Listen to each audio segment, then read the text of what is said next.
సర్వం కోల్పోయిన వ్యక్తి పార్టీ కోసం ఓకే గత 20 ఏళ్లుగా ఓకే పార్టీ అధికారంలో ఉన్నా లేకున్నా, వ్యక్తి అధికారంలో ఉన్నా లేకున్నా కూడా నల్గొండ జిల్లాలో భుజాల మీద గుంజుకొని వచ్చిన వ్యక్తి ఎవరైనా ఉన్నారు అంటే అది కేవలం కూడా గుమ్మల మోహన్ రెడ్డి గారు మాత్రమే.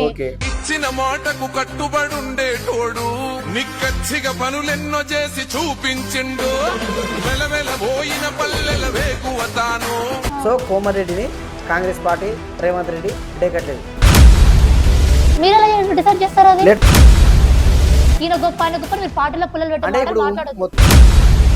వ్యక్తిగతంగా ఏమైంది, మన అన్నగారిని కైలాష్ అన్నగారితో వ్యక్తిగతంగా అయింది, ఎల్లమ్మ గూడెంది మన రాజకీయంగా అయింది, చెరుకు సుధాకర్ గారిది అది పార్టీ కలగాలి. ఎందుకంటే ఆయన ఒక్క పార్టీలోనే ఉన్న వ్యక్తి కాదు.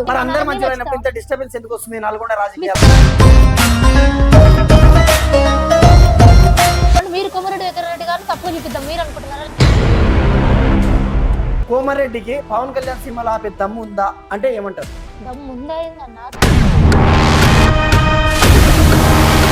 అప్పుడన్నా కోమారెడ్డి సీఎం అయ్యే అవకాశం ఉంది. ఒకవేళ ఊర్లలో ఇల్లులు వస్తున్నాయి, రుణమాఫీలు అయినాయి, బస్సు పోతా ఉంది, సన్న బియ్యం వస్తుంది, చీరలు అందుతా ఉన్నాయి, ఇన్ని పథకాలు ఇంకా ముందు ముందు అమలుకు వచ్చే పథకాలు చాలా ఉన్నాయి. ఇవన్నీ ప్రజలకు ఉపయోగపడే తప్ప ఏ దొరడు కూర్చొని తిననిక లేదు. మరి అదే కార్యకర్తలని, అన్నలని, అక్కచెల్లని మేము కూడా అడుగుతాం, మన తెలంగాణ నాయకులను తిట్టడం కరెక్టేనా? నందిని యాదవ్ ఒక కాంగ్రెస్ నాయకురాలు, నందిని యాదవ్ ఒక బీసీ నాయకురాలు. ఒక బీసీ బిడ్డ ఒక పార్టీకి బీఆర్ఎస్ పార్టీకి, ఒక ఓసీనో ఎస్సీ ఎస్టీనో కాంగ్రెస్కి నిలబడితే అప్పుడు నీ పార్టీ కోసం వాళ్ళకి సపోర్ట్ చేస్తావా? నీ వాదం బీసీ వాదం కోసం వీళ్ళకి సపోర్ట్ చేస్తావా? ఖచ్చితంగా మీకు